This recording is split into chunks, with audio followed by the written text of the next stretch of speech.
saya datang ke sini semangat 45. Karena ini judulnya tentang kritik dan solusi. Yang terbayang di sini lintas komisi yang hadir di sini, komisi 1, komisi 2, komisi 3 dan 4. Pokoknya saya mau kritik ini mereka. Mumpung dikasih panggung. Belum ada kejadian, Pak, orang mau dikritik, dikasih panggung, dikasih lagi hadiah. Serius jika minta dikritik. Padahal anggota DPR ini tidak perlu lagi dikritik. Terlalu muntah-muntah kalau kritik. Tapi saya lihat ini Pak Imeng, Pak Salam Sadia, hampir saya kehilangan bahan.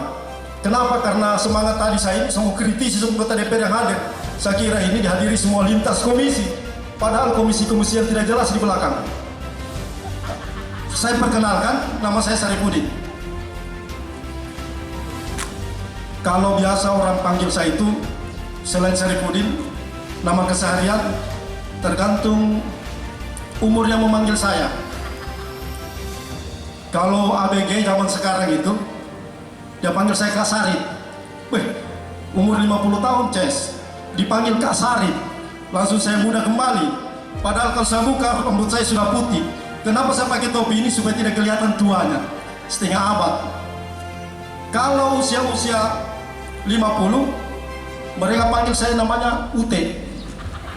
Saya tanya saya punya mama, kenapa itu saya dipanggilkan UT masih kecil?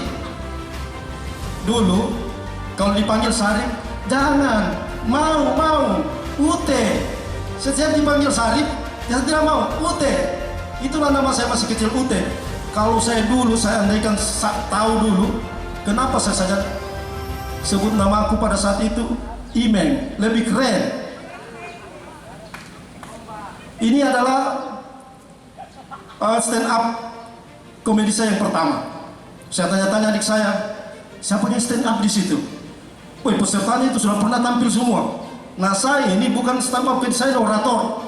Tapi saya bilang, saya bosan nih kalau orasi. Tidak ada yang gunanya itu. Saya ini mungkin di media itu sering orasi. Semua pilih lagi yang stand up komedi ini supaya lebih turun-turun tensinya. Saya mau hampir kehilangan bahan ini. Berapa menit? 7 menit ya. Saya mau ceritakan sedikit. Saya pernah bermalam di sini 14 hari di belakang situ. Ini kan katanya rumah rakyat. Pada waktu saya bermalam, Pak Suwandiani dia bilang tidak perlu pulang. Ini rumah rakyat. Ya betul, ini rumah rakyat. Tapi sayang, kalau rumah rakyat, kenapa juga saya tidur di teras kasihan selama 14 hari? Kalau rumah rakyat harusnya kita masuk di dalam. Padahal ini kita di teras selama 14 hari. Jadi begitu. Yang kedua, kalau datang pendemo, kalau kami tidak, saya pakai cara lain. Biasa pendemo, saya saksikan dengan mata kepala saya, ditahan di luar. Ditahan di Satpol PP, tidak bisa masuk. Sampai waktu tahan semua. Dia mau datang di rumahnya. Bagaimana caranya dia mau masuk ke rumahnya ditahan-tahan di situ? Seharusnya dia tertawa dulu. Tidak semangat saya kalau tidak tertawa dulu. Nah, ini paling ternyata stand up tidak gampang. Tidak sama demokrasi. Saya berpikir sebentar itu dari pertama harus tertawa. Ini tidak ada yang tertawa. Itu yang saya takutkan sebenarnya 2 hari 2 malam. Saya bilang bagaimana kalau saya stand up nanti orang ketawa jika. Karena malu kita Pak. Kita sudah bicara sendiri. Tidak ada yang tertawa. Paling enak itu kalau mudah tertawa. Tambah jadi itu kita punya bahan. Coba tepuk tangan buat saya sendiri. Nah, ditahan. Harusnya itu dibiarkan. Jangan ditahan. Ini saya kritik ini. Jangan lagi ditahan-tahan itu. Mereka menyampaikan aspirasinya. Apalagi sudah keringat kasihan. Sudah haus nih, ditahan lagi di sana. Datang di sini tidak ketemu lagi dengan DPR, lagi keluar daerah. Lagi reses. Lagi studi banding, pulang lagi. Saya kasih solusi, kalau datang mereka terima dia baik-baik, bawa di ruang aspirasi situ. Baru ditanya, Dek dari mana? Mau menyampaikan apa? Aspirasi. Dulu ya, silakan. Mau minum panas atau dingin? Rokok. Dikasih dulu di ruang aspirasi, diterima kan? Namanya rumahnya. Lucu tidak ini? Tidak lucu, tapi itu kritik. Jadi diterima baik-baik, diterima. Baru disambut yang baik-baik. Nah, itu berarti dia merasakan inilah rumah dia sebagai rumah rakyat. Saya mau sampaikan bahwa cita-cita saya sudah 25 tahun ini tidak pernah terkabul. Pak Imeng tahu. 25 tahun sampai hari ini tidak pernah terkabul. Saya ini sarjana pendidikan, 7 tahun pernah jadi guru di Labibia. Semua teman-teman saya ini sudah jadi guru. Ada kepala dinas, ada kabit, ada kepala sekolah. Paling rendah guru. Suatu saat saya ketemu pada waktu kita reuni, Pak Sarip, mengajar di mana? Saya tidak mengajar. Bisanya itu tidak mengajar. Nah dulu waktu PPL, nah kau jangan ajar kita bagaimana mengajar yang baik. Saya bilang saya tidak mengajar, karena cita-cita saya itu sebenarnya menjadi anggota DPR. Itu cita-cita saya. Seperti Imeng ini. Makanya penampilan saya itu kan setiap menyebut DPR harus penampilan anggota DPR. Lihat kan, tidak ada penampilan stand up comedy. 25 tahun Pak, 98 saya sudah caleg. 2019 saya caleg lagi. Tidak jadi-jadi Pak. Makanya dibilang Poli, ini ABCD, anggota dewan bukan caleg doang. Makanya itu di pelabuhan sana, saya pasang baliho saya dulu. Kan saya orang pelabuhan. Saya tulis di situ, dari pelabuhan ke parlemen. Wah dilihat itu gagah Pak. Bukan kayak sekarang ini. Bagaimana kan baliho itu disetting supaya gagah? Lebih gagah balihonya daripada orangnya. Yang lebih gagah sekali itu orang. Nanti dia lihat orangnya ternyata kecil, hitam, jelek lagi. Nah, saya tulis di situ, dari parlemen, dari pelabuhan ke parlemen. Setelah saya caleg, ternyata tidak jadi. Judulnya apa? Dari pelabuhan ke pelabuhan. Ini kenapa saya tulis dari pelabuhan ke parlemen? Karena ada teman saya orang pasar. Dia caleg juga, ingin tunjuk mau jadi anggota DPR.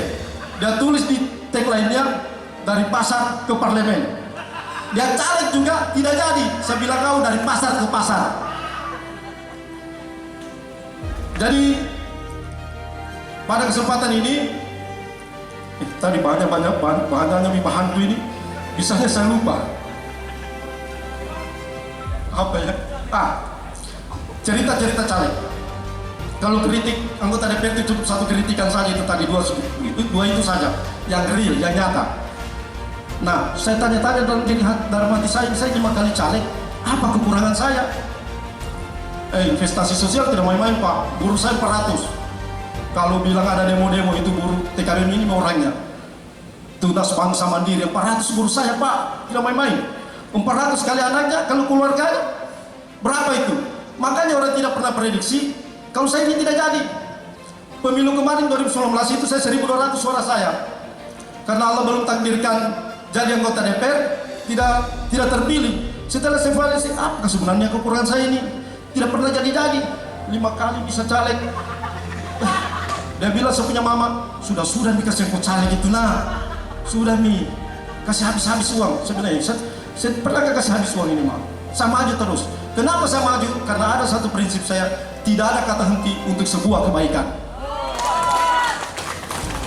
Saya mau jadi anggota DPR itu bukan ingin memperkaya diri sendiri, tidak. Setelah saya evaluasi, apa penyebabnya? Saya temukan penyebabnya.